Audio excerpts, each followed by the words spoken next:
A warm welcome to Austria and to the Red Bull Ring for the latest rounds of the Renault Sport Trophy for 2016. The format for this fabulous trophy is to have 3 races across the weekend, and Saturday sees the Enduro, which is for both drivers allocated to each of the cars to have a spell in the car. First of all, a look at our surroundings though. Fabulous natural bowl of the Red Bull Ring. Styrian Mountains. We've had mixed weather on the lead up to this weekend.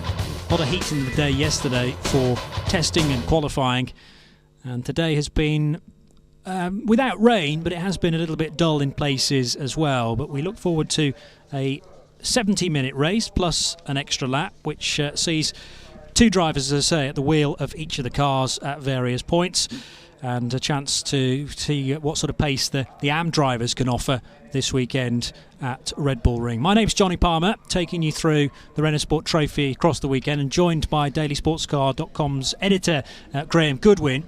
And this is an interesting mix, Graham, of professional race drivers in some cases, joined by less experienced but no less enthusiastic co-drivers, and a chance for both to shine in the endurance race. It is. It's a very interesting format. They're very interesting cars. They're great to watch. They are very, very fast, particularly in the hands of the professional race drivers, and a quite unique point scoring system in this championship, which really does encourage maximum effort and maximum learning curve from both the drivers in the cars in this endurance race. And I think it's hit the turn this weekend, Johnny, of the pro drivers to score. That's correct, yes. So an opportunity for the pros to score in the pro class, but there is an endurance championship as well, and that sees points for the duos together. So there have already been races in, we saw them at Imola, of course, as part of the European Le Mans series, but they go to places far and wide. There'll be Paul Ricard after this, and then rounds at Spa, Francorchamps, Classic Grand Prix venue, and Estoril to finish the year. So the Renault Sport Trophy in its second year now for Renault supported touring car type cars, although you speak to many people in the paddock and they say these cars more akin to a single seater. 550 brake horsepower, an awful lot of downforce. They weigh something like 1,200 kilos though. Yep. So weighty car, big car, but very, very powerful.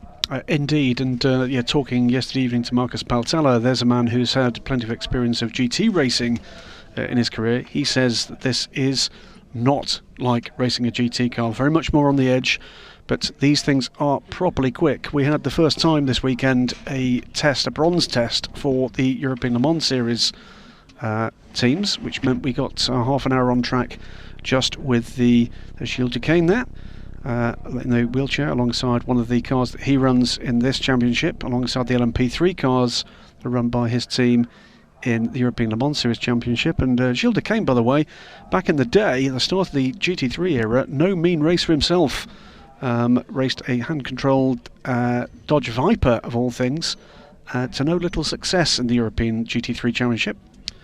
But the times that these cars were putting in the early practice sessions of the weekend were very comparable to LMP2 times with an amateur driver aboard. That gives you an idea of the capabilities of these cars.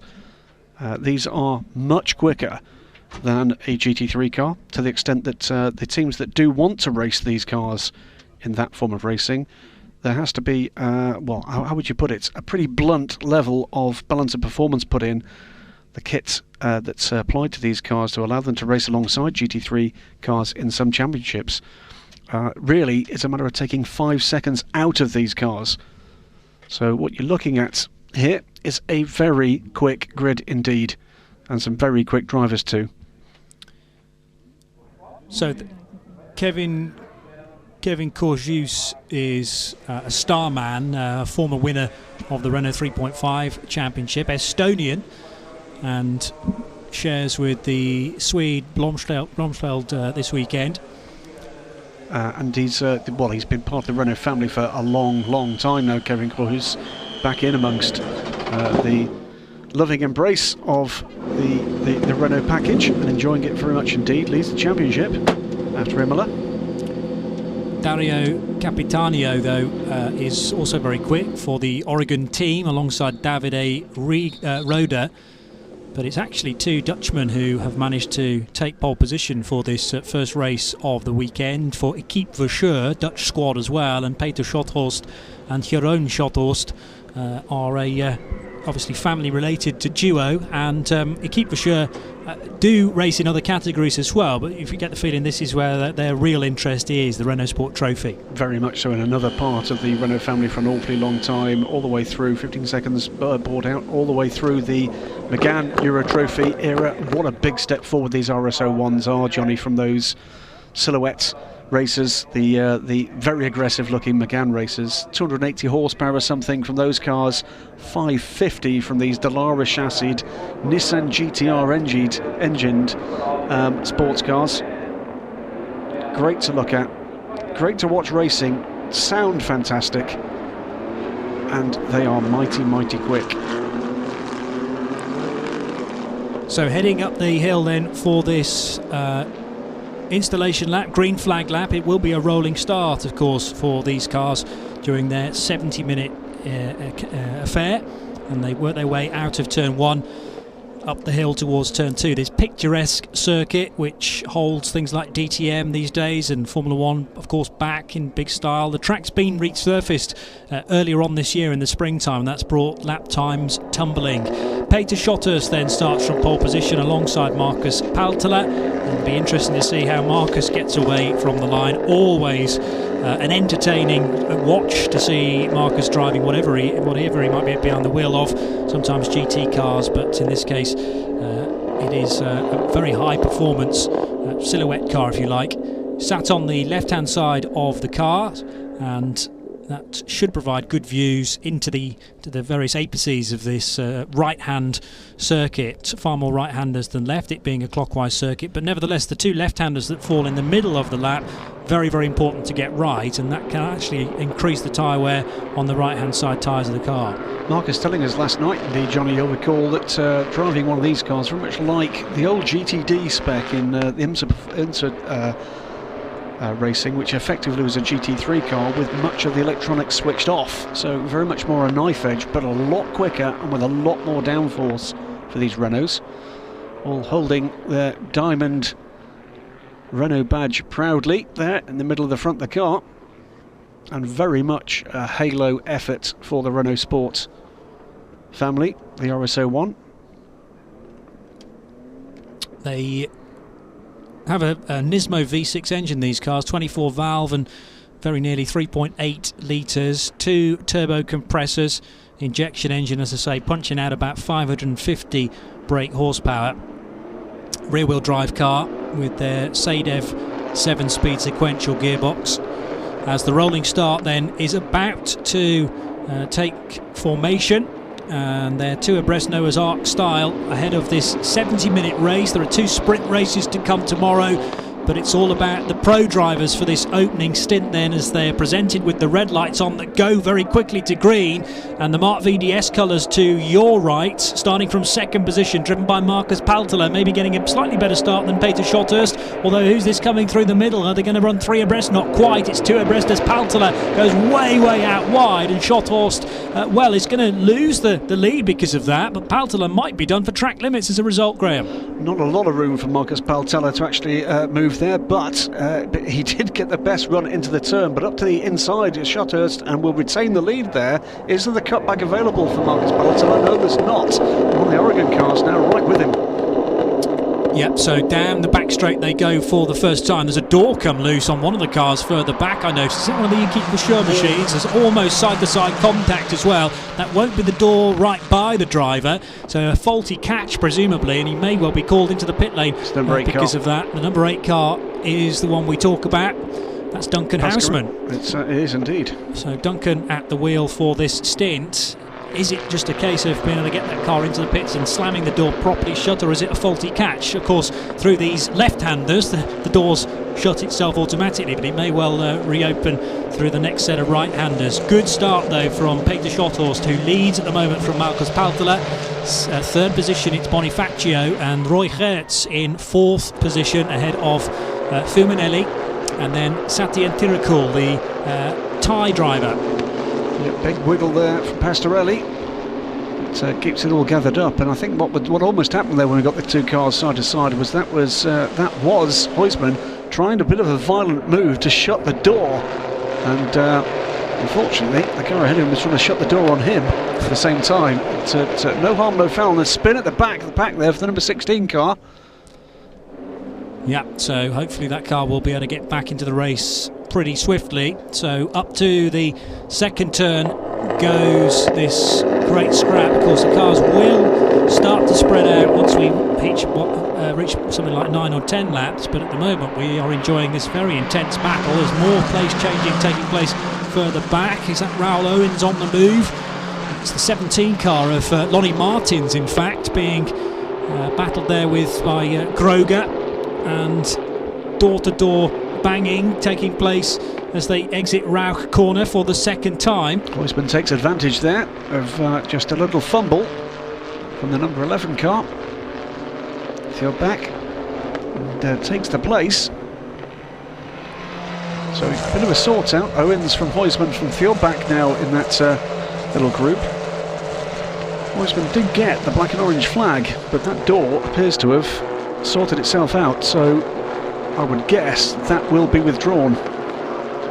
Hopefully so. If the issue has rectified itself, if you like, there's obviously no need to come down pit road any longer. And indeed it has been. The spin, by the way, at turn number 1 was Diego Maia, who is a Colombian driver, sharing this weekend with journalist Ben Anderson.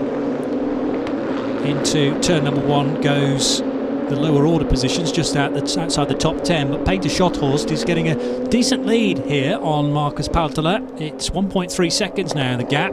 Diego Maia is a journalist too. He's a Colombian Formula 1 journalist, and so it's the Autosports Grand Prix editor Ben Anderson sharing with his Colombian counterpart, but unfortunately Diego's left Ben with something to do now.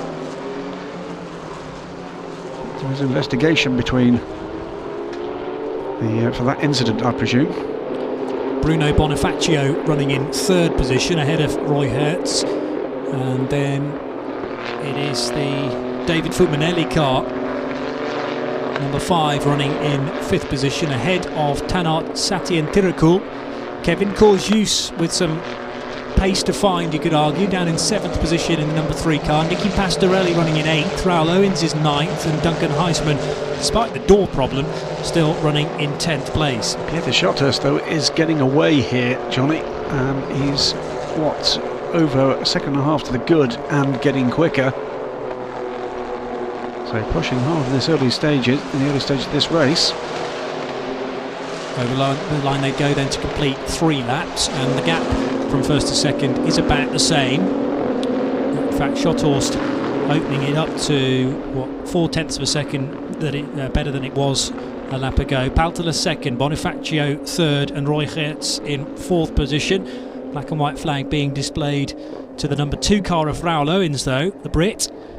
Into turn 2 goes this scrap involving Hertz and Romanelli.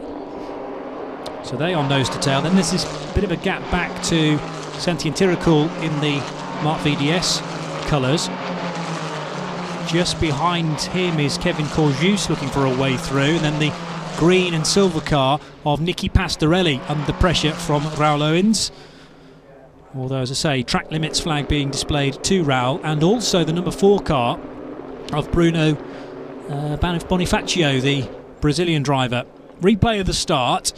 And it was a good getaway eventually for Peter Schotthorst, but much splaying further back, almost 4 abreast, as the cars headed their way up towards turn 1, which is a real pinch point. They did well to get their way through, despite 1 or 2 falling off the edge of the track and over that large curb. Just watch here, the car to the inside squeezes Paltela right to the edge.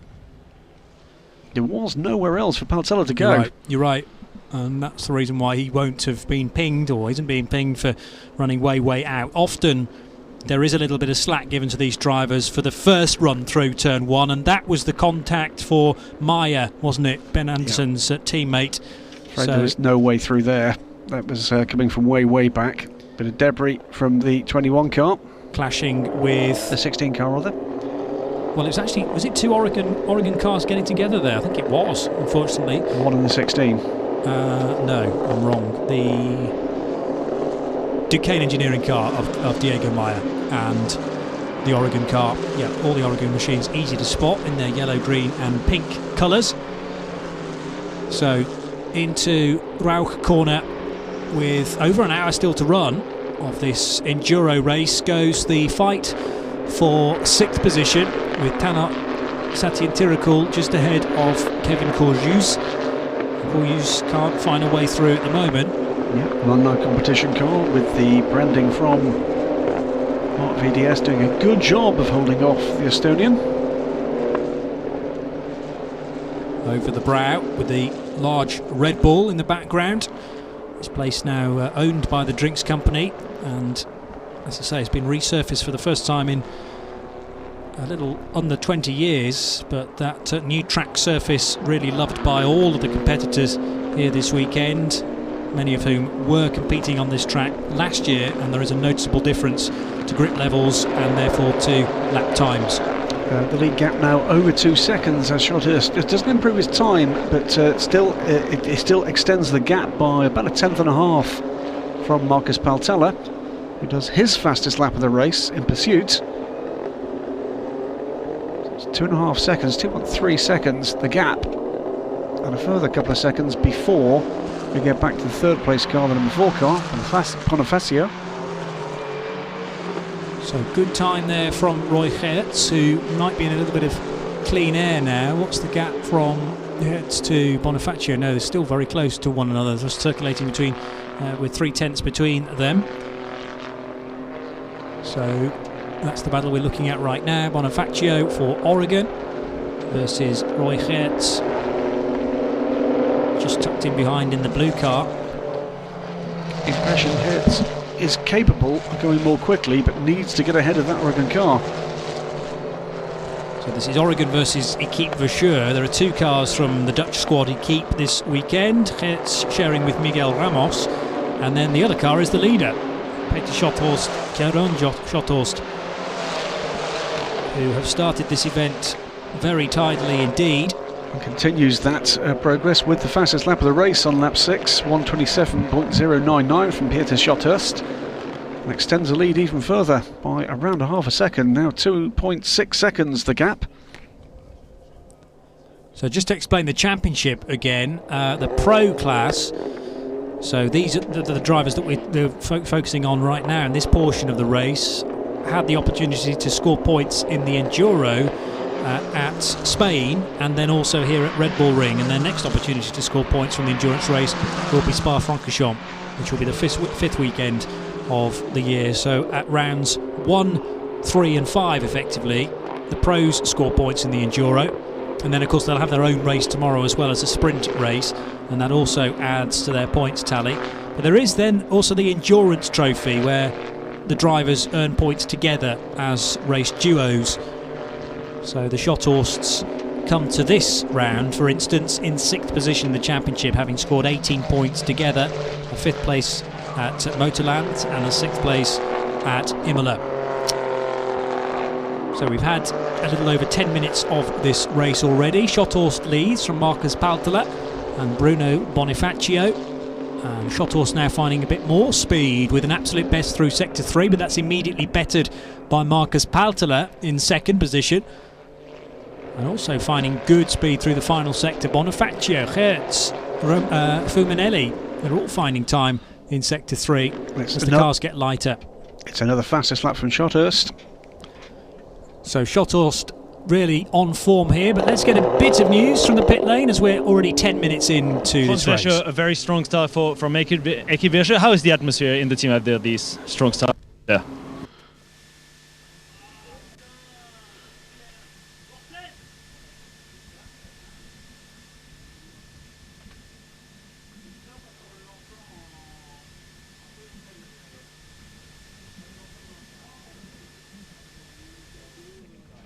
Running in the pack. Sorry? A quick word on the second car that you have this weekend. The second car is on the 4th position now, and he's tried to get the 3rd position. He has also some bad luck in the first 2 races, but he's picking up very well. He's young, but okay, he's coming. So this could be a double podium for you this afternoon. It's still one more than an hour to go, so I don't dare to say that. But we hope, and it's the only thing we can do. It's still the last round that counts. Thank you very much, Frans. Have a good one. He's done a lot of racing, hasn't he? He's knows done a the lot score. of interviews, hasn't he? And Really? a lot of interviews, yes. Not going to be swayed into making a decision quite yet, with still 58 minutes of this race to go, plus the extra lap, let us not forget. Stewards' room have been busy, Johnny, with a number of warning flags and time penalties coming through now, including just now on the screen a drive-through penalty coming through for car number 17. That's Martins, and that's after a 10-second penalty for the same car. Also 10-second penalties for the car number 11 and for car 7. Car 7 for track limits, that's Nicky Pastorelli, and car 11 is Anders Fjordbach. So they're all being reeled in, being told in no uncertain terms the way it's going to be. Another fastest lap, the third consecutive fastest lap of the race for the race leader. Into the 126s now, 126.753, and that gap coming out now to 2.8 seconds for the number 21 car, Pieter Schothurst from Marcus Paltella, the number 9. And it's going to be another big jump forward this time, because Paltella is losing ground. He's lost another half a second in the middle sector. So Schothurst still very quick indeed. New fastest lap, in fact, from the Dutchman, so extends his gap now over Marcus Paltella to 3.5 seconds. Bruno Bonafacio in third position, fourth place Roy Geerts, and Fuminelli crossing the line very close behind as well. Santien Tiracool in sixth position ahead of Kevin Corjus and Nicky Pastorelli, and then it's Raoul Owens and Duncan Houseman in 10th position. This could be the first of the stops. Lonnie Martins very early on though, so this will be a technical problem, I'm guessing, rather than the actual stop. Need to be run much further into the race than this for the 17 crew, and in fact it was a drive-through. Black flag for the car 17, and he's immediately rejoined, so drive-through penalty for Lonnie Martins, nearly clobbering the Armco barrier on the way out there. Hopefully the red mist doesn't descend too much and the car is back into the race. Look up the inside there from the number 7 car on Kevin Corjus. There's no way through there. So continues Linus Stern. Further fastest lap for the race leader last time around, 126.6 this time. 4 consecutive fastest laps of the race. Improvements posted lap by lap by Pieter Schothurst. Gap 3.751 seconds now, looking significant. So we look for where the battles are emerging.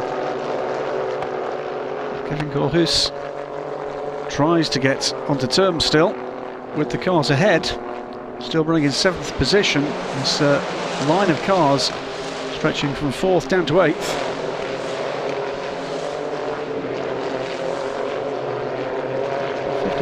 Minutes plus that final lap remain in this 2-driver race. Remember, this is the 70-minute endurance race, but the points for the Drivers' Championship this time around will go to the pro drivers.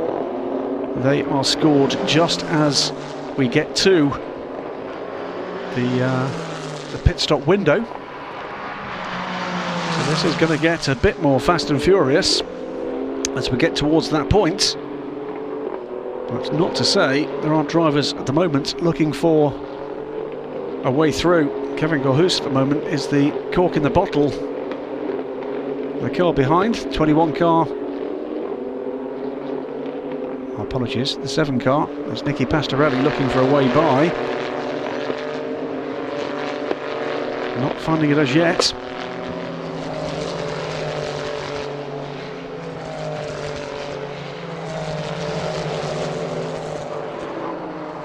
So Marcus Paltella at the moment is the meat in the Team Oregon sandwich.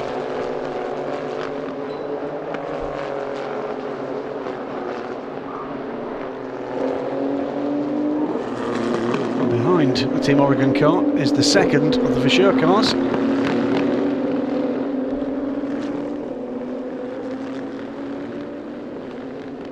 Great looking cars these, and great sounding too. And when they get close together, they do provide really good racing. Quick, wieldy, difficult to handle. Not at all like your standard one-make racing GT car. In very many instances, they tend to be GT car light. This is quite the opposite. This is a GT car plus. Big aero, big power, big downforce.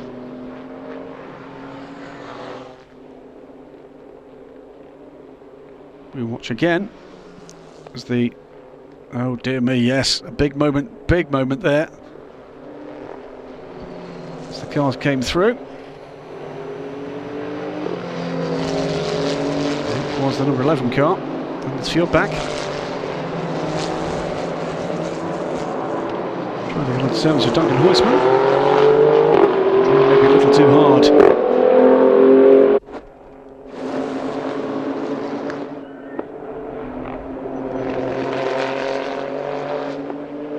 Peter Shorthurst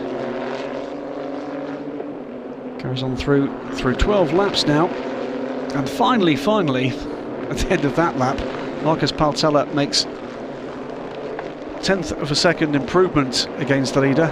Still 4 seconds the gap. It's going to be another drive-through penalty, by the way, this time for the number 11 car. And as Fjord back, it will be track limits again. We saw Fjord back almost lose the car a few moments ago. Clattering the curbs. Well, his antics have been noted by race control. Meantime, a further 10-second penalty, a 10-second time penalty. That's for car 2 this time. Running in 9th position, Owens. As the 17 car, we saw Martins was on pit road. We thought Johnny for a technical fault. And it certainly seems to be that way. Not a huge amount of urgency being shown there. Yeah, back again after that drive-through. So it was an in and out, and then maybe test something else for a couple of laps, but Lonnie Martins back in again, and in much conversation with the team. So at the moment we're down to 14 runners, but nevertheless this battle at the head of the order continues to intrigue. Peter Schotthorst showing great pace from Marcus Paltella. And 4.1 seconds is the gap. Paltella still improving his lap times. 1:26.7 is the car's best of the race, but he can't get close to Schotthorst's times.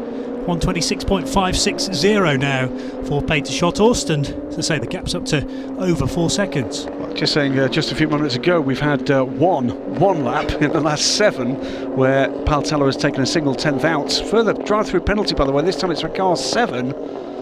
That is Nicky Pastorelli. Penalties being handed out like sweeties at the moment, but it's all that middle order. Yes, Clark of the course needing to stamp down on track limits, obviously. Make sure that the drivers know how important it is to stay within the white lines. A real wiggly line there through Pirelli corner for, that was Bonafacio, wasn't it? With Roy Hertz still right behind. So the gap's a second for 3rd place. And the number 4 car at the moment able to keep Hertz behind. What's going to be interesting as we get closer to the pit stop window is this about the ultimate pacer, or is Marcus Paltella looking after his tyres here? It's made just a tiny little inroad into the lead that time around. Just 7 thousandths difference between the 2 cars, but Paltella the quicker there. 1:26.6 for both cars. They are pulling away from Bonafacio and Geertz behind. The gap to from the leader to 3rd place is now all but 10 seconds. Paltella well on the limit though, as he headed uphill there to a difficult approach to turn number 2, Remus corner, where the car is still pointed skyward, but you're having to get the car stopped as quickly as possible and turn in uphill through the right-hander, and oh so important to get a good exit, because that really determines your whole lap speed, certainly down towards turn number 3, and then it becomes a real momentum circuit from 3 through that slight kink at 4, Well, this is for Proper, the left-hander, but there is a bit more of a kink after Rauch corner itself. The second of the left-handers is Wirth corner, and then they head through turn 6, which is nameless. Rindt corner being turn 8, being turn 7 rather, and then the Red Bull Mobile corner to finish the lap. Still Bonafacio keeping Roy Hertz at an arm's length as they head over the curbing. I think it was Martins walking away from the number 17 car, so that appears to be done. And Thurbach, meanwhile, has taken that drive-through and is back out on circuit.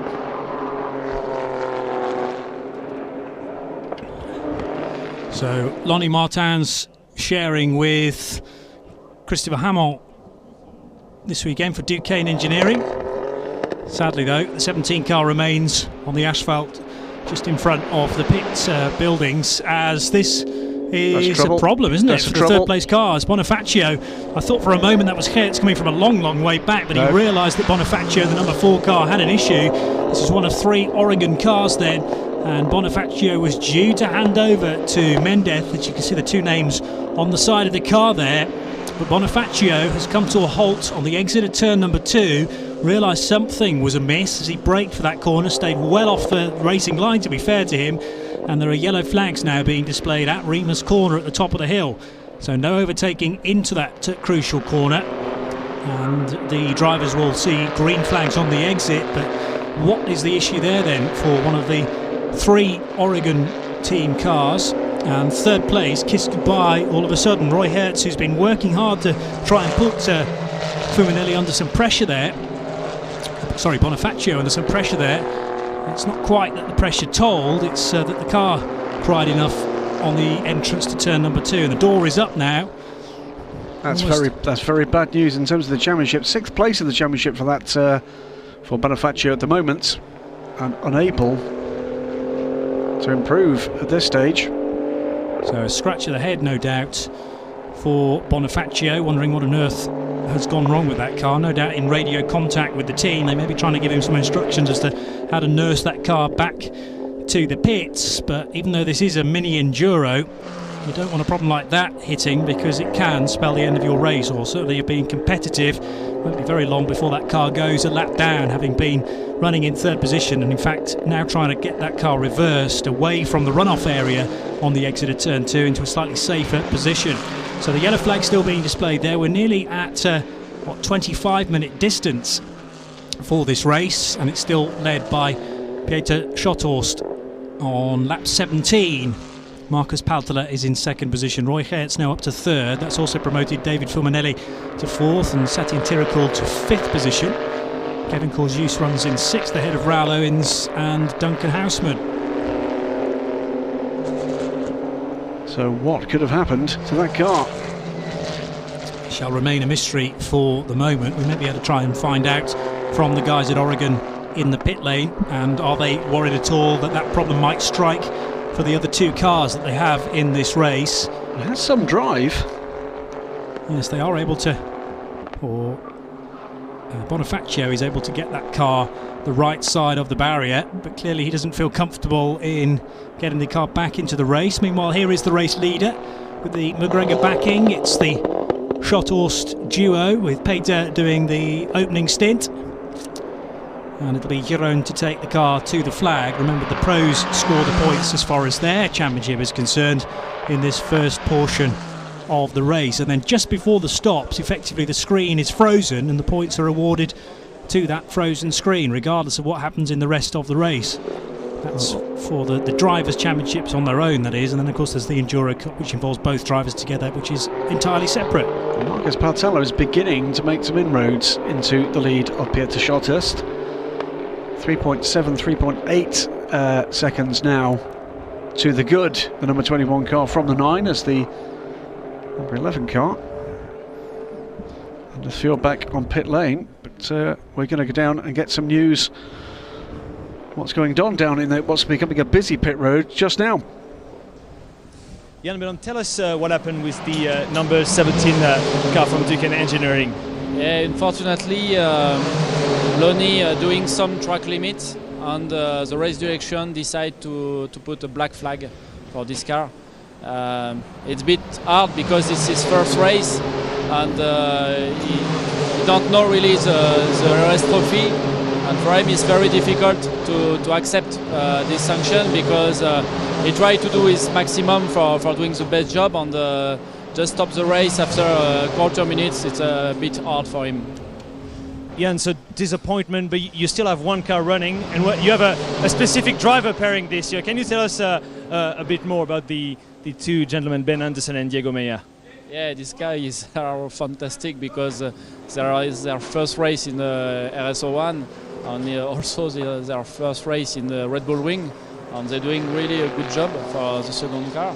For him, it's a big surprise for us, because the difference with a professional driver is not so important, and we are very happy for this job of this car. It's very good for us. Thank you very much, and welcome to the Renault Sport Trophy. So, well, mixed fortunes down there at the team. A real shame for Lonnie Martins, but obviously the clerk of the course has spoken there, and initially I thought it was a drive-through, although as the drive-through was being done, there was a message on the screen to say the car had been black flagged effectively, and therefore disqualified.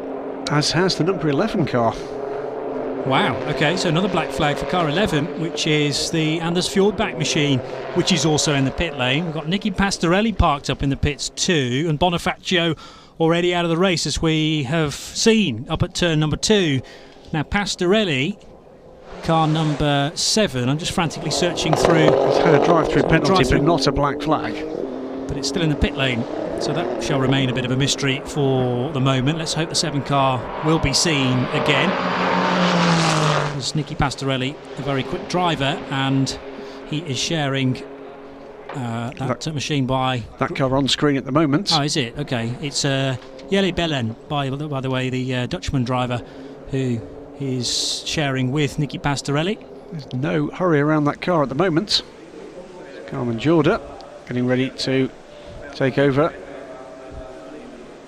Carmen's had a couple of co-drivers this year. Jordan Groger back with her for round 3, but Brit Josh Webster was the co-driver in Imola for the previous round. And that car, in fact, is going to get 10-second time penalty for track limits. So, clerk of the course really dishing out some stern penalties here. This may be to send a message for the rest of the weekend and indeed the rest of the season. But a couple of cars now have been disqualified. There's the race leader, though, with the front brake discs glowing hot, Peter Schotthorst. But Marcus Paltella now very firmly in pursuit and puts in the fastest lap of the race last time around. The gap is down to 3.8 seconds now, 1:26.536 for Paltella. And all of a sudden, we've got a race in our hands again.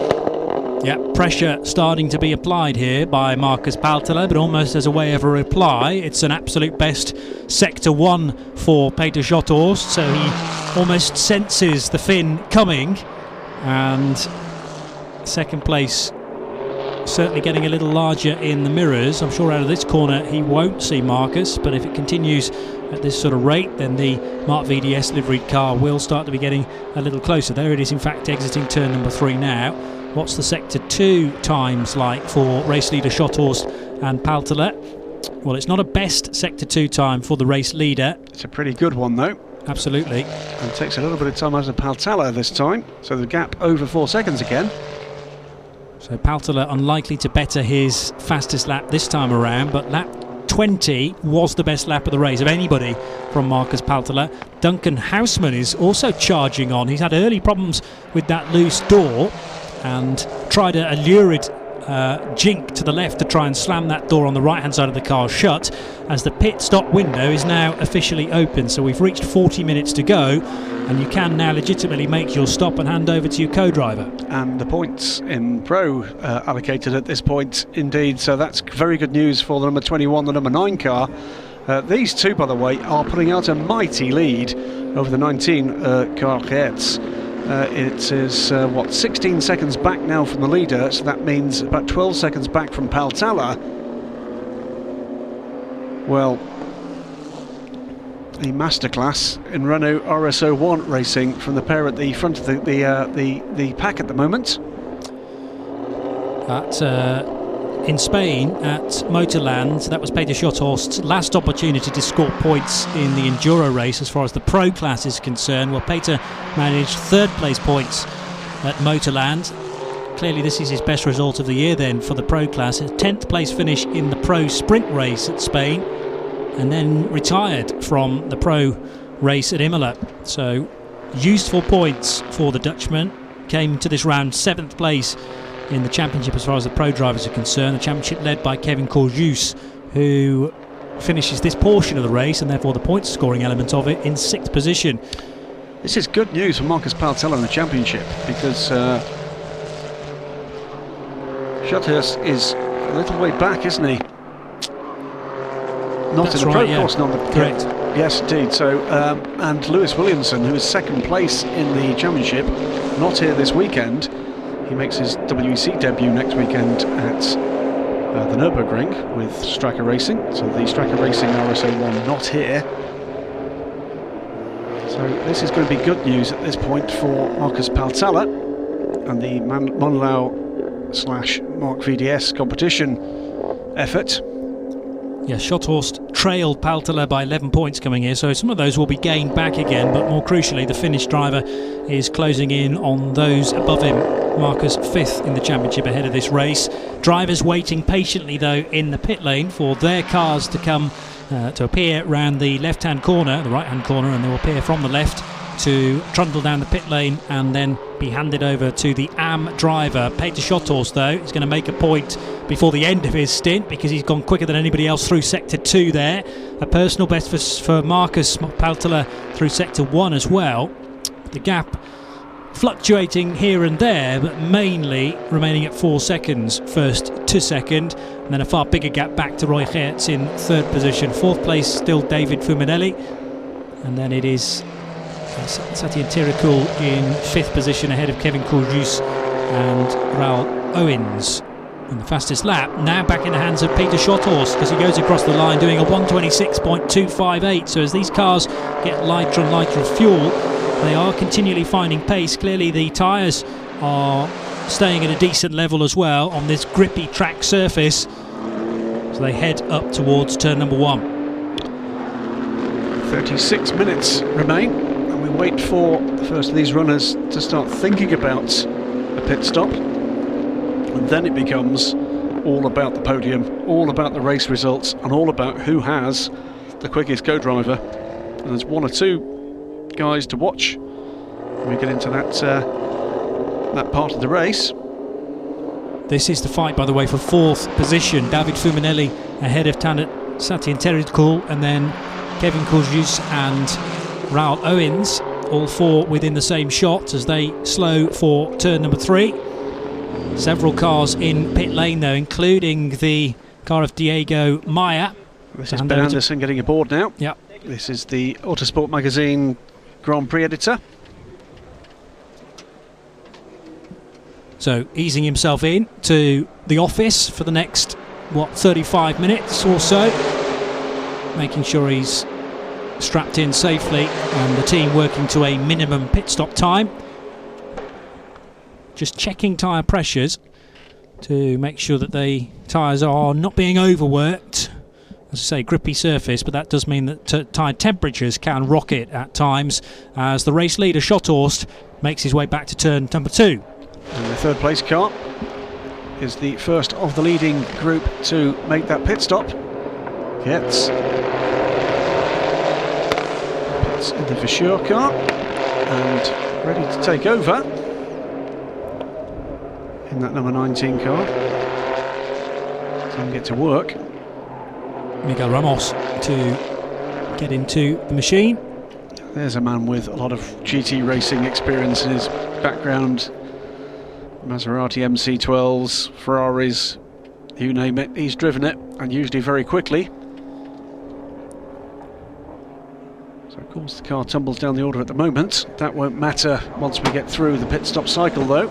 It will shoot back up without doubt. Miguel Ramos's best result in the AM Class Championship so far, a 3rd position.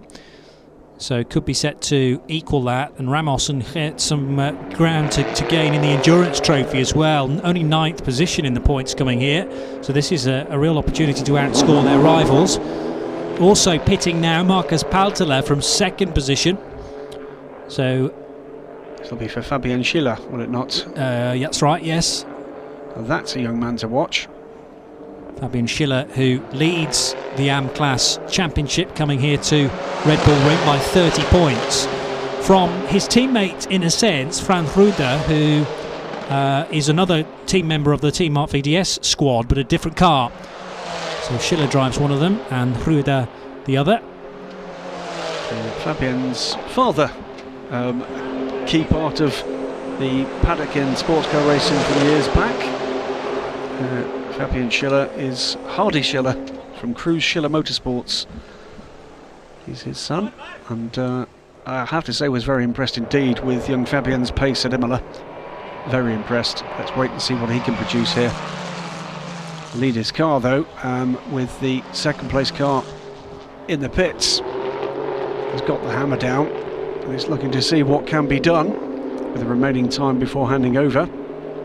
Still waiting for the number 9 car to rejoin, by the way. It's tumbled down to at least 9th position, maybe further, but they're kind of racing Miguel Ramos in the number 19 car, and it's important to get out in front of the Portuguese, because that would mean then they'll be in roughly the same order as the race leader comes down pit road. So Peter Schotthorst to hand over to his teammate Jeroen as he stops on his marks, and the car formerly driven by Marcus Paltela, now by Fabian Schiller, rejoins the race, and it did stay ahead of Miguel Ramos.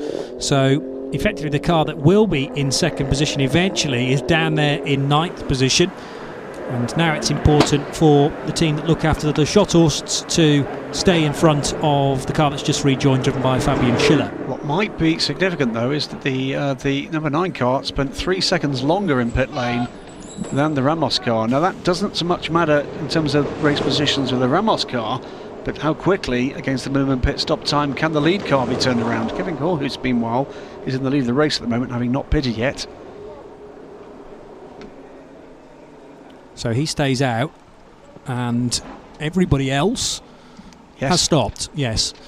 So we're waiting now for Kevin Corhus to come down pit road. He may well choose to do that next time around, and that should leave, well, depending on when the Schotthorst car rejoins the Equipe Vacher machine. It is on the move now, in fact, so heading towards the end of the pit lane, but they don't rejoin there. You've got to go through the inside of turn 1 and then rejoin on the exit of turn number 1. We're watching out for Fabian Schiller. It's a slower pit stop. It's they've lost 6 seconds to the Paltela car. That should mean that we've seen a lead change there. We'll have to see how that works out on track.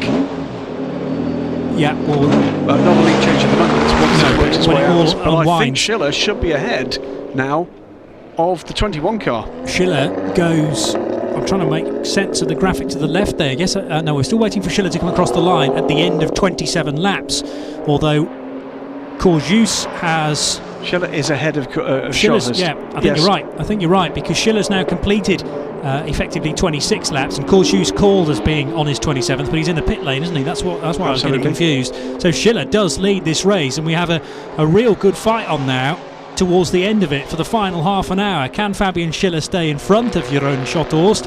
What does the pace of those two drivers how does it compare? So through the second part of the left-hander there at Wörth corner, and the problem is Schiller is being delayed here by the number 16 machine. That's Ben Anderson. Ben Anderson not on the lead lap, and Fabian Schiller trying desperately to get through. Meanwhile, the number 3 car, Kevin Corhus' former machine, has now past Ben Anderson, has gone the Schiller car. So this is the lap, according to our screen, that Fabian Schiller will be classified as effectively the race leader, because it's just overtaken Corhus, who is stopped in the pits. So up the hill goes Schiller, and where is Schotthorst? It's a 12-second advantage. Back in the pits. Schotthorst is back You're in the right. pits. Schotthorst has come back into the pits. So Jeroen has a problem here. That will definitely confirm that we have a new race leader, Fabian Schiller. Miguel Ramos into second position then. Looked like Ramos got through before Kevin Courjus and his car could rejoin. It's not, of course, Kevin in the car anymore. He hands that machine over to Fredrik Blomstedt, the Swedish driver. So all change at the front of the field, and we know about Fabian Schiller's pace, so perhaps shouldn't be surprised that he's now got this 12.5 second lead. That was partly done on pit stops and partly done on some cracking couple of laps for Fabian Schiller's stint. And he leads in the number 9 car, formerly the car driven by Marcus Paltela. And he's got a 12.5 second advantage now over the second place car, 9 from 19. Through into third place now comes the number 15 car, Breda. And the 21 car, by the way, has now rejoined, but is now down in 10th position. So a disaster there for the previous leader. So what was that about? Was that a belt not done up? What possibly could that have been? It was only a 40-second stop, but that's lost the car at least 8 positions. Wow. Must have been an issue, yes, possibly with the driver not being strapped in the right place. I mean, I hear stories from drivers where if a buckle is underneath them, if you like, and in an awkward position, that chafing can be unbearable and you need to come in and sort it out. But it's a shame that it may well have cost them a top step on the podium, quite possibly, maybe certainly a podium finish. And out of turn number 2 then goes the definite race leader. This is the Mark VDS EG 0.0 car of Fabian Schiller and Marcus Paltela in the Enduro race for this weekend. So out of turn number 3 goes the number 9 car, Miguel Ramos second and Rude third. But let's get some further word from the pit lane. Andrea Pizzizzala, Renault Sport Trophy champion in the elite category last year. How does it feel to come out here in the pit lane and watch these cars again? It's always really nice to see the R.S.01.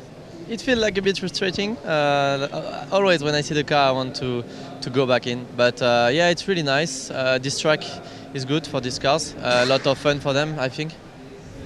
Andrea, since winning the title last year, tell us what you've been doing this season. This season I'm a Nissan Nismo Renault factory driver. I'm racing in LMP2 with Algarve Pro Racing in the LMS, and I did Le Mans. Yeah, it's going pretty well. We did the quali this afternoon and the race tomorrow, so we will try to do the best. Thank you very much, Andrea. Have a good one. Lap 30 for Fabian Schiller. Here he comes up the hill towards turn number 2, and the car bumping and boring its way to Remus. Hard onto the brakes for young man Fabian Schiller. Miguel Ramos in second position, but losing touch with the car up ahead. The gap now stretches to 14.2 seconds. Fran Druther is in third position, and then it's Fredrik Blomstedt in fourth place, ahead of Max Brahms now at the wheel of the number 8 car. Sixth position for Merlin in the number 2 machine. That's Jean-Marc Merlin, who has his first action of the Renault Sport Trophy for 2016, racing for RSGP with teammate Raul Owens. And double duty for Jean-Marc. He's in the European Le Mans Series this weekend, of course, as well. Yeah. Bought an LMP3 car. So yes, as you say, 3 races as part of the Renault Sport Trophy, plus a 4-hour race tomorrow afternoon. He'll know this place thoroughly well. Greedy, I call it. By the end of the weekend. Out of turn number 3 goes this battle involving one of the Oregon cars. It may well be Jean-Marc Merlin. It is Jean-Marc Merlin. Yeah, just behind Max Brahms, I believe. No, it's Roda. It's Roda. That's this is Gianluca Roda's son, is it not? I believe. It's the battle for 6th and 7th positions, in fact. And they head now towards the end of the lap. So in the number 1 car, Davide Roda, sharing with Dario Capitanio, 2 Italians, as part of the Oregon team. And sadly, Oregon now down to just 2 cars from the 3 that they started with. So under pressure here is Jean-Marc Merlin, being wary of where that number 1 car is in its mirrors. Big slide there, squirrely moment through turn number 1 for Davide Roda. Did very well to gather that one up. That was a nasty moment. 24 minutes on the clock. plus the extra lap at the end of that. A lot of brake dust pouring off the front wheels there as they're working hard to get the car stopped. At Remus corner, underneath the bridge they go then. This is the 31st lap, and Fabian Schiller enjoys a lead of 15 seconds now ahead of Miguel Ramos and Franz Ruther. Then it's Blomstedt, Max Brahms, Jean-Marc Merlin and Davide Roda, and they are joined together for 6th and 7th positions. Carmen Jorda got on board the number 6 car during that swathe of pit stop, so she is in 8th position. He's beginning to make some ground on this pair, actually. It's Carmen just in the background as the shot moved along. We should see that car there. That's Carmen Jorda in the, I have to say, very pretty black and yellow Renault. And is reeling in this pair. There it appears in the background, yes, so we may well have a three-way fight for 6th position in the next couple of laps. Meanwhile, you're missing nothing at the front of the race with Fabian Schiller, as I say, 15 seconds out front. Miguel Ramos may be about to come under some pressure though from Franz Ruther, who is charging hard in the number 15 car. That's the Mark VDS machine, and it was started by Satyen Tirakul. He's the pro, handing over to Ruther, who is the amateur driver in number 15, and yes, finding good pace. About 4 seconds to find to get onto terms with Miguel Ramos. Maybe a bit too much of an ask that in 22 minutes. How much time did he find last time around? 0.3 of a second. He's certainly quicker, but he may struggle. Almost contact though at turn number 2 there, and that's the former race leader, of course. We'll tell you more about that in a moment. Let's get some more news from the pit lane first of all. Marcus Paltala, very strong stint from you in the pro category. Now Fabian is leading the race. So far, so good. Yeah, it was actually a very, very silent stint, because I tried to challenge for the first place. In the first 2 corners, I lost that battle, and after that, I was basically alone. I tried to follow the 21, but I was not fast enough, and I was pulling away from the others. So I was just alone the whole stint. I would say that. For the endurance race, this was a perfect stint, because I knew Fabian to be the fastest guy of the second group of drivers. But of course there were the pro points at 30 minutes, which I wanted to win, but I didn't have the pace today. Actually, really in the end of the stint I was catching, but that was too little too late. So basically I think we are a little bit too conservative with maybe the car setup or the tire pressures, but it was we have a good car and it's going good now, so I'm happy. And Fabian is brilliant like always. Thank you very much, Marcus. Have a good one. Always super professional, Marcus Paltala, a lot of experience, 38 years old, and clearly a good driver coach for Fabian Schiller as well. Fabian is an old head on young shoulders, met him for the first time last night. The mood down at Mark VDS generally actually very chilled, but also professional. We've got the mixture pretty much right there. As out of turn number 2 goes this fight. So it was the 16 car being overtaken. Ben Anderson with the Vodafone back car slipping through there. It's Miguel Ramos, Lappery, wasn't it? Yeah, it's Miguel Ramos putting a lap on Ben Anderson. Tough call, actually, there. It was a very honest answer from Marcus Paltala. Very tough to retain that kind of pace with nobody around you.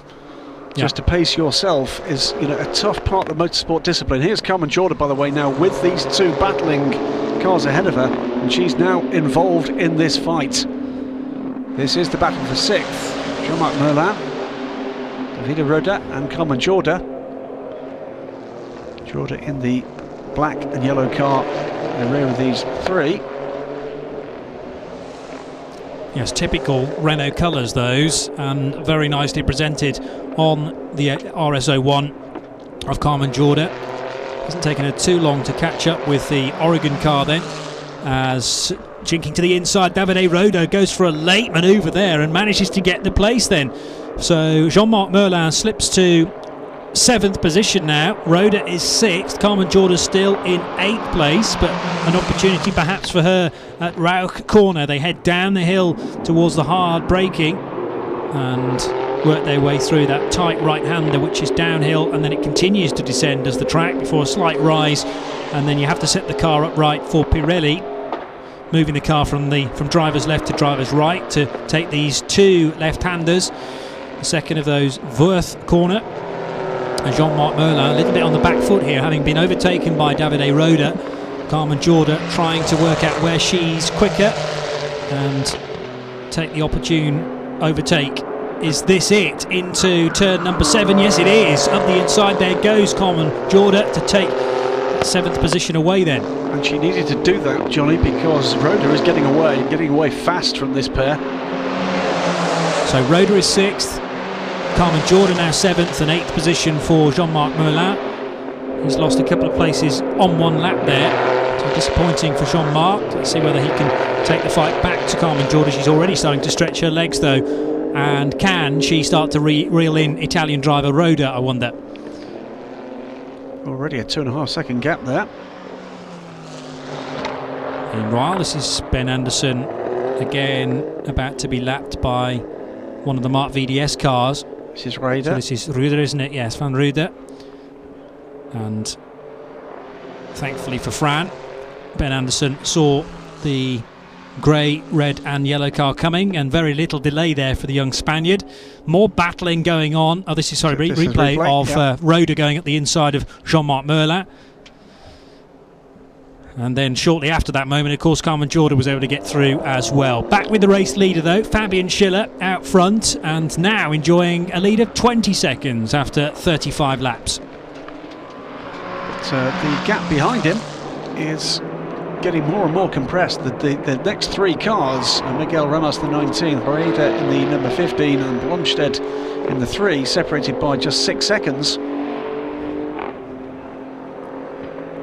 So anything could happen here in terms of the minor placings. Fabian Schiller, though, seems in control of this race.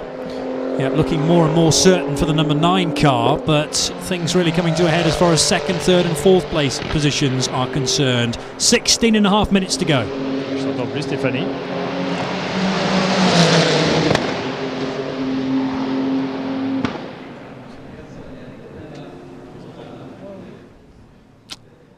And we will try and get that interview to you in a moment.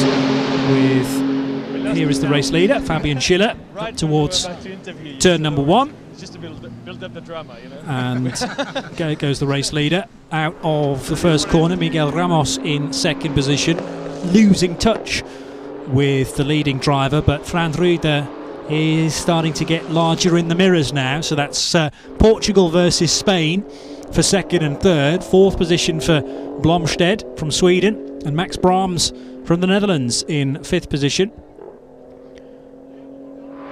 Meanwhile, here is the race leader coming down towards Rauch corner.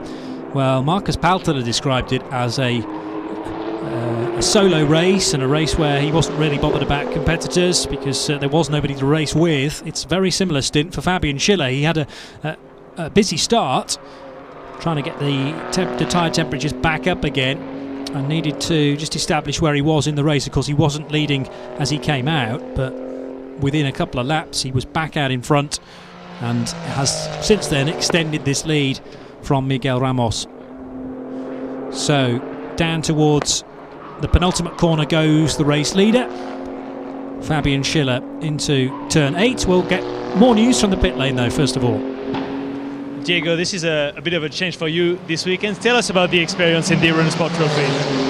Well, it's been a great experience. I'm racing with the pros, and I'm not a pro, obviously. I'm an amateur racer. I've been racing for a long time, obviously, but mainly in Colombia with the official Renault team there. It's called Auto Stock Team. But I only race once a year, mainly in endurance races. 6 hours of Bogota is our most popular race. So that was last December. And to come here, race with pros, it was a bit wide opening. It looked like a massive challenge at the beginning, but steadily we've been getting closer to the times. And I mean, I was happy with my qualifying because I was fifth fastest in the first sector, which only one turn, but it counts. And overall, we've been getting closer to the pace. I was I mean, to say that I was half a second off Kevin Koyus, former Euro Cup champion and World Series Renault champion, is more than I expected. In the race, I got off to a so-so start. I was dicing at the back of the field. I misjudged the braking for turn 1 in lap 2, and I hit car 1. I thought that was the end of the race, but this R.S.01 is quite a strong car, and it gave me the confidence to push again. I lost touch with the back, but I tried to focus on my rhythm, kept coming down in the times, had a nice pace, but I was already too far back. Just try to enjoy the experience and try to be consistent, because that's what you lack when you don't race often. You lose consistently. You know how to go fast, but you kind of lose how to go fast all the time. Thank you very much, Diego. It's Diego Meyer who's sharing with Ben Anderson, and Ben at the moment is in 11th position, the number 16 car, bright yellow machine. But this is Fran Ruther, who is starting now to close in, or continuing to close in, on Miguel Ramos. So the gap is now 1.5 seconds. We could have potentially a 1-2 for Marc VDS if things continue in this vein. But of course, catching is one thing and overtaking quite another, as we hear many times in motorsport, as they work their way out of turn 1 and up to 2. That gap certainly coming down, and Miguel Ramos will be conscious of that. This a replay from much earlier on in the race. And the spin, yes, for Diego Meyer. That was the incident that Diego was talking about, after contact, coming from a little bit too far back there, and sadly for him he had to pay the price. But there is the car we talk about, driven now by Ben Anderson. So 2 journalists, one a Brit and one a Colombian. Diego not short of race action, and I remember the days when Ben Anderson raced in things like Formula V in the UK, and will try his hand at anything. This is obviously his first time in a Renault Sport Trophy car, and I presume there may well be an article to follow this, reviewing the championship. Sure, that's right. Certainly in Ben's time with the national team at Autosport magazine, he was out racing something almost every weekend. His wings slightly clipped in terms of his racing now with his Grand Prix brief. That's clearly opened up the opportunity to come here and drive the RS01. I'm sure he's grabbed that with both hands. So into Rindt corner goes Ben, and Fabian Schiller meanwhile leads the race. 11 minutes and 20 seconds to go plus a lap, and underneath the bridge goes Fabian Schiller then.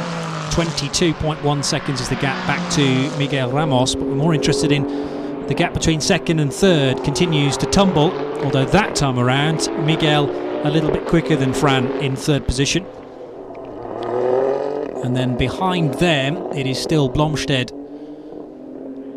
Frederick Blomstedt for RACE GP, and Frederick's times are similar to Druder's and Ramos's, so they are kind of circulating at very similar paces. The gap's not altering a great deal since the last time around. Max Brahms still there in 5th position, and 6th place for Davide Roda. 10.5 minutes to go, and the car in 3rd position then works its way into the first of the left-handers. You can just about see, there it is, the 2nd place car that Fran is trying to catch. Seemed to have dropped the number 3 car at this stage. Close contention just a couple of laps ago, but it's dropped back by about 5 seconds from this pair. Davide Roda now being warned about track limits. Those limits it's not indicated to us exactly where he's pushing the envelope, as Fabian Schiller now has a bit of traffic to deal with, sticking a lap on the number 5 car. And over the top, the highest point of the circuit, it's a slight descent to turn 3, and then certainly more significant drop towards the apex at 3 itself at Rauch corner. Need to make sure you don't run too wide, because the gravel track almost calling you in on the exit of turn 3. But Fabian Schiller using the curb and no more, so it looked to be a good run through that corner, and now just has to keep things neat and tidy with 22.5 seconds in the bag. He could afford to just back off a little bit now and make sure the car reaches the finish, but I suppose you don't want to back off too much, because when the concentration starts to lapse, that's where mistakes can creep in. Jean-Marc Merlin now under pressure from the car that previously led the race. 21 car coming back now a little up the order. The next target is Jean-Marc Merlin. Julien Schothurst just a second or so behind now. And we look for the battles up and down the field, and there are plenty of them. Yep, Schothurst significantly quicker than the car ahead, and likewise Carmen Jorda is catching Davide Roda for 6th position. Not sure whether that was a slight mistake for the Italian on the previous lap on that 40. It's been pretty That's consistent. pace, yeah, is it? Absolutely. There's tenths coming out of that gap. Here is the battle between Merlin in the number 2 car ahead of the number 21. This is for 8th position. Jorda and Roda have pulled away after what was a pretty gripping 3-car battle for a while. Just looked like Merlin's pace just fell right off for a moment. Yes, it was a bit strange as to how he lost 2 places on the same lap. I suppose once you're knocked off your rhythm, off the racing line, it's then tricky to get back onto the pace, and Carmen Jorda needed to strike whilst the iron was hot. She did that before the end of the lap, and that meant that Jean-Marc Merlin has been trying to recover from that position ever since. He's got a very quick Jérôme Schothurst though behind. Peter Schothurst, former race leader, so this car we've seen out front, but Jérôme now down in 9th position, thanks in part to a slightly longer pit stop, but also then the car had to come back in again for 40 odd seconds to sort out an additional issue. So that McGregor back car now, well, hoping for a top 8 finish, and if he can pull this move off on Jean-Marc Merlin in the remaining 7 minutes, then that will be a top 8 finish, but they could have had a whole lot more than that. In the distance is one of the Mark VDS machines. That may well be the race leader. It is the race leader. Fabian Schiller then will have to lap 2 cars that are embroiled in their own little private battle. Blue flags will be waved in their direction, but it's about how quickly they spot them. The key, of course, is whether Schothurst believes that the blue flag is there to help him. True. Is he looking in his mirrors? Is he looking in front? Is he doing both? Fabian Schiller will be hoping the latter. But if a gap is made for Fabian Schiller, that might be Schothurst's chance to get through as well, depending on how quickly Jean-Marc Merlin can get back on the racing line. But it's very difficult to allow a race leader through and not the guy you're racing with immediately behind you. 6 minutes and 20 seconds to go. Towards Rindt corner comes this fight, and the Mark VDS car of Fabian Schiller is getting larger and larger in the mirrors. 42 laps done, 43 in a moment for the race leader then, and pace still being found by the guys in 3rd and 4th, by the way. Druther and Blomstedt setting the best lap times of their cars, so that's not just their times, but it's also actually quicker than the pros. So these cars getting lighter. Schothurst now right with Merlin, looking for a way by. To the outside, looking for the inside line. This heavy braking turn, this is where Merlin has struggled, and again he does so. Schothurst goes through. That puts Schiller back on the rear end of Merlin's car. Flashes in the lights. Is Merlin aware? Does he defend? Jean-Marc Merlin offering no real defence into turn number 2, and likewise he doesn't hold Fabian Schiller up either. But this is just driving a wedge now between Schothurst and Merlin. No opportunity for the Frenchman to fight back. The gap's really opening up, and Fabian Schiller, well, may catch Jérôme Schothurst in a short while. But the pace is pretty good from Jérôme. It is, and remember these 2 cars now almost a lap apart are 2 of only 3 that have led this race. And there's that one longer pit stop, as Johnny explained, and then the second pit stop, reason as yet unknown, as Fabian Schiller does go by with no difficulty whatsoever. So clearly Schothurst got the message. Is the previous race leader now a lap down to Fabian Schiller, who loses very little time in doing that. Yep, so a real shame for Equipe Vacher, who had pole position, remember. Peter Schothurst putting in a faultless stint, but it all went a bit wrong during the driver change and the additional pit stop. So the other Equipe Vacher car running in 2nd position, looking like a good result for them, but it'll be no better than probably 8th position for the 2 Schothursts in car number 21. This is Carmen Jorda catching Davide Roda for 6th position. And that's been a good fight through from Carmen Jorda. A little bit of a struggle getting by Jean-Marc Merlin. We thought perhaps that Roder had made enough of ground to see off this battle, but into the last 4 minutes, plus that lap, of course, remember. And this is battle joined now for 6th position.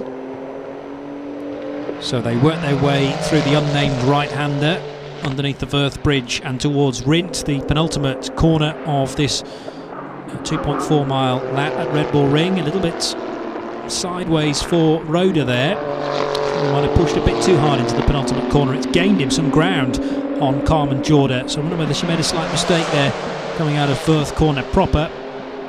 Well, the gap has opened up a touch now. Back to Carmen Jorda in 7th. 8th position, Jeroen Schothorst. Over the line he goes now, 10 seconds adrift of Carmen. But he's going to run out of time, I think, despite him being quite a bit quicker than Carmen Jorda. Jeroen Schothorst has reached the highest point that car can go, I would say, 8th position. Because there's now less than 3 minutes to go on the clock, and we have an extra lap, of course, to do once that reads 0.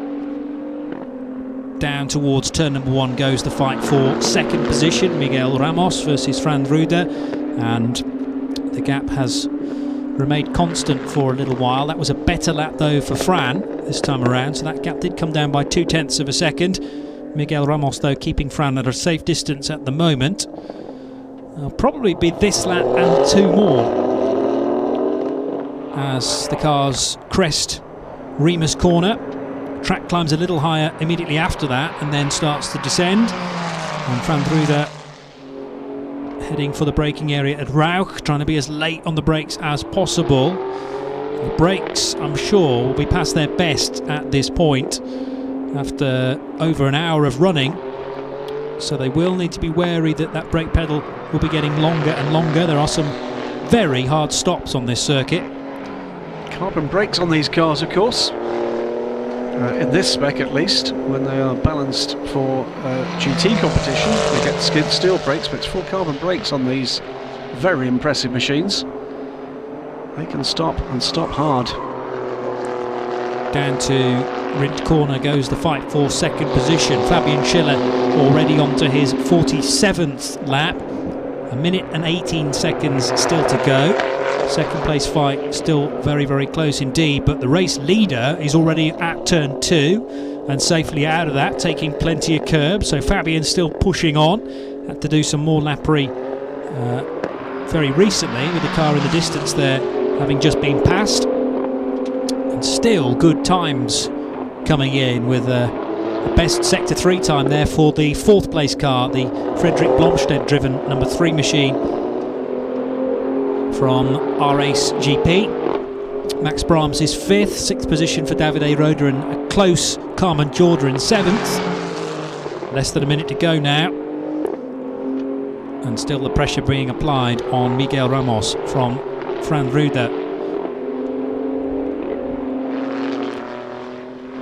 On their way towards Pirelli corner now, through that left-hander. Track getting grippier and grippier, I would say, with a real racing line of rubber through the tight corners. Emerging over the line goes that car, and that's 2 laps, wasn't it? That's the race leader, isn't it? So yeah, we've still got 1 more lap before we have the extra lap, so it is 2 more from this point.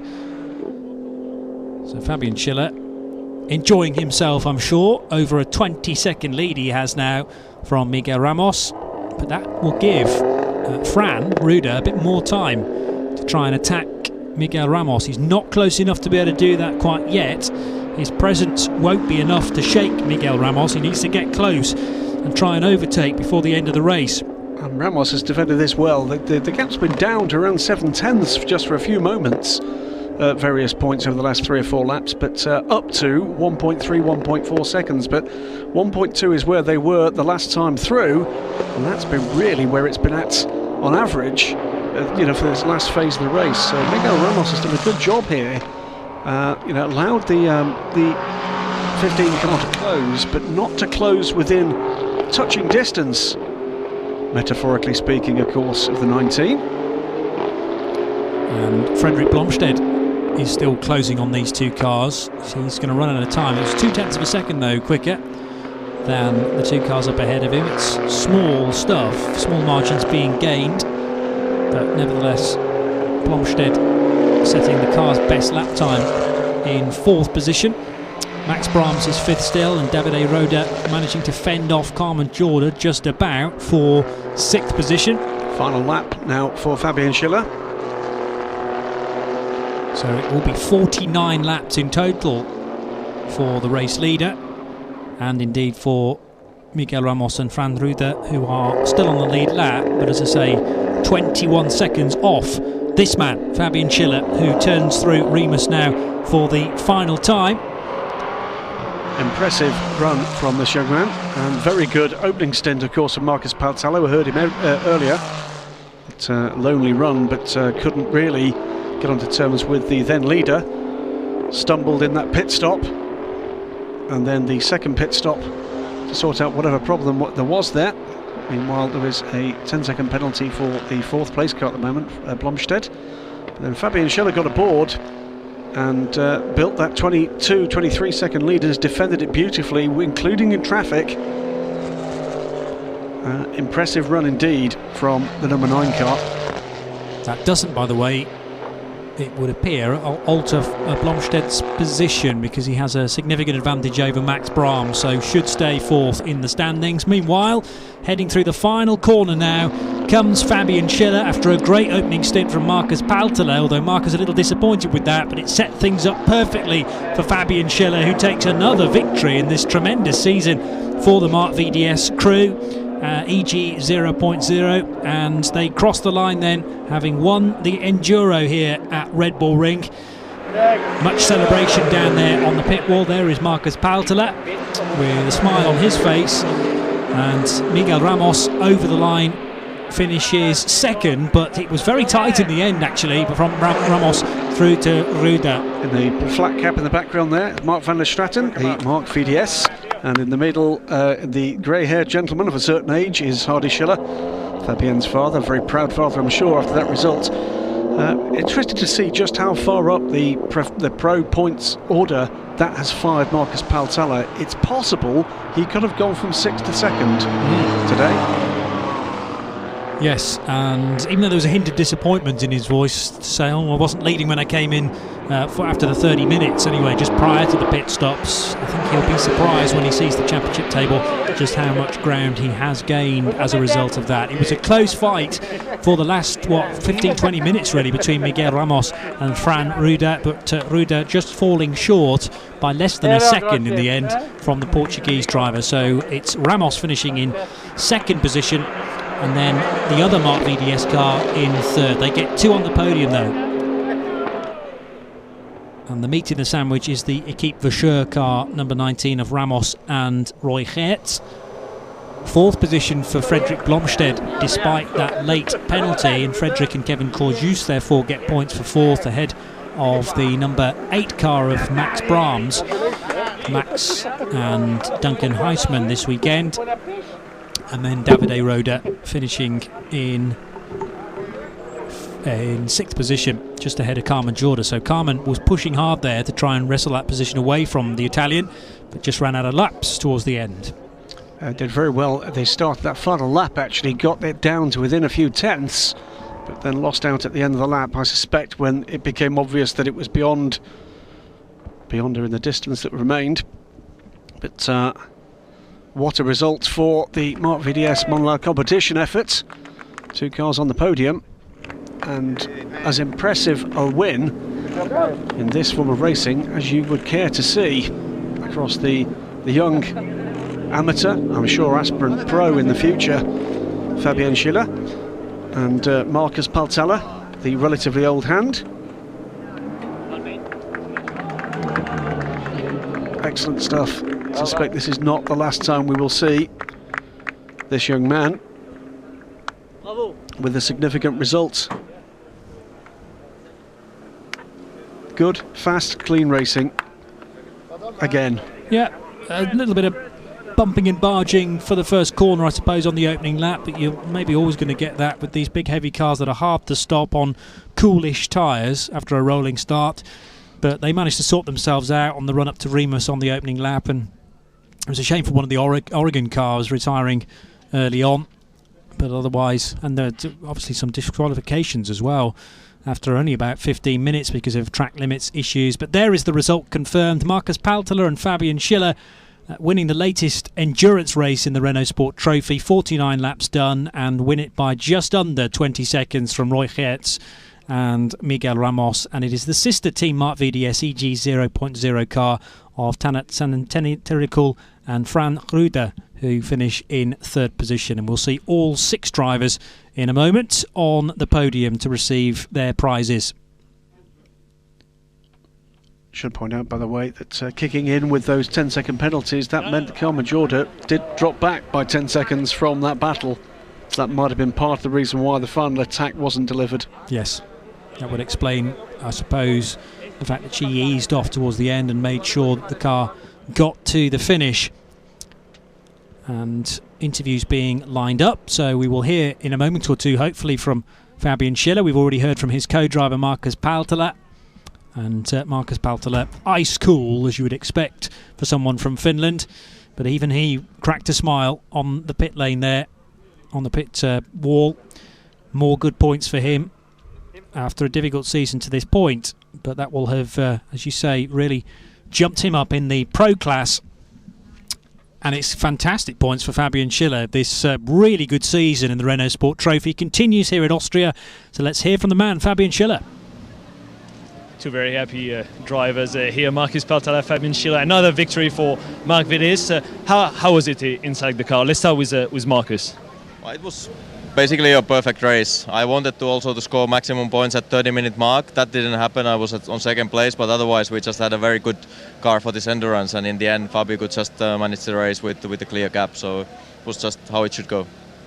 Fabian, another storming performance from you in the AM category. How did you manage to pull away that quickly? Actually, the car was really good. Marcus did a good job in the beginning. He was in second place. We had quite a good big gap to the back, and we took it safe on the driver change to not make again the mistake we had in Motorland. But anyway, then I just went into my rhythm. The car was really quick, and we did a good job. Everyone did a good job, and in the end we won. Thank you very much, gentlemen. Enjoy the podium. So they'll head upstairs to get their trophies, and we'll hear the national anthem as well for, I'm guessing, the team rather than the 2 drivers, but we will confirm that in a moment or two. Highlights, though, of the race, and there were many with this frenetic start. One of the Equipe Vacher cars all over the white line there and very close to the pit wall, as it was nearly 4 abreast, and Paltela going way wide, but as you say, Graham, was kind of forced out to that area, so no fault for Marcus. That was the spin for Diego Maia, one of 2 journalists in that car. But I'm sure they will have experienced nothing quite like a Renault Sport Trophy machine. Ben Anderson, I sense, will have a big smile on his face now, and an 11th place finish. That, sadly, was the demise of the number 4 Oregon machine, and it was pushed back behind the wall. We had then the swathe of pit stops, which took a little while to get going. 1 or 2, first of all, braving it early on in the pit window, but with the pro drivers starting the race, I think quite a few of them decided to keep the pro in for as long as possible before then handing the cars over to the AM drivers. And it's loosely coined AM drivers because, as we say, Fabian Schiller, I think in the future could be very much a pro. He's shown fantastic pace wherever he's gone this season, and the same can be said for Fran Ruder as well, the Spaniard. So stars of the future quite possibly in endurance racing, and Mark van der Straten very happy with that indeed. So we will get, I think, confirmation in a moment of how the points sit for both the Pro Class and the Endurance Trophy, and there is still the podium to come as well. Makes you wonder, doesn't it, whether or not Mark van der Straten might be getting the appetite for 4-wheel racing again after pulling the plug on the Mark VDS GT racing efforts at the end of last year.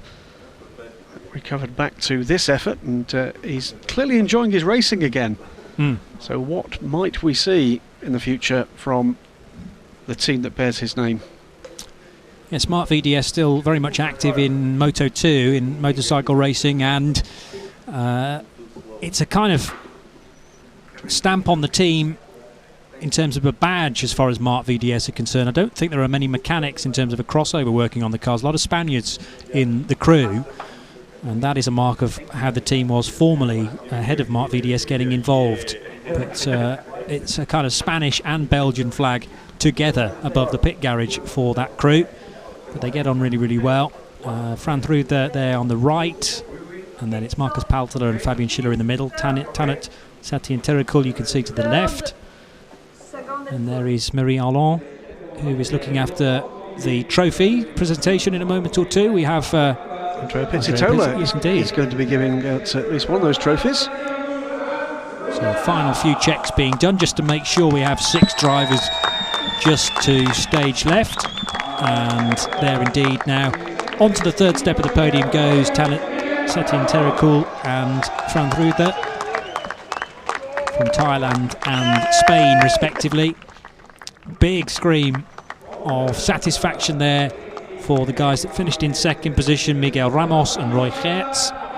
Gets on the wrong step. Oh dear. Miguel tried it, didn't he? This is my step, I'm sure it is. Good effort, good effort.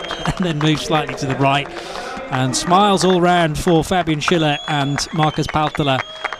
They give Roy and Miguel a big handshake. And there's also a team representative from Smart VDS as well, who's welcomed by Andrea Pizzitola. So the flags will be hoisted above the podium, and we will now hear the national anthem of the winning team.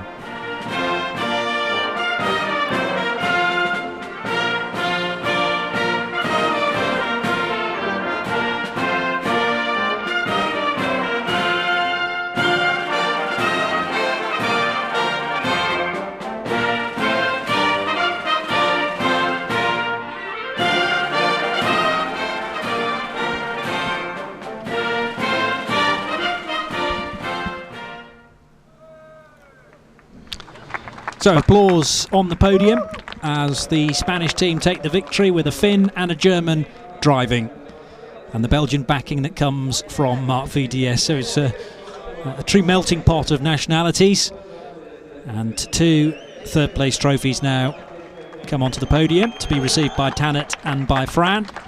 Thumbs up. And Fran, I think, maybe a little bit disappointed that he couldn't catch Miguel Ramos. The early part of his stint was very competitive indeed, but then he got to this sort of sticking point where he could get no closer to Miguel Ramos. I wonder whether Miguel just upped the pace sufficiently enough to make sure that Fran wasn't going to get close enough. He was eating away at Miguel's lead in second position, but just not enough.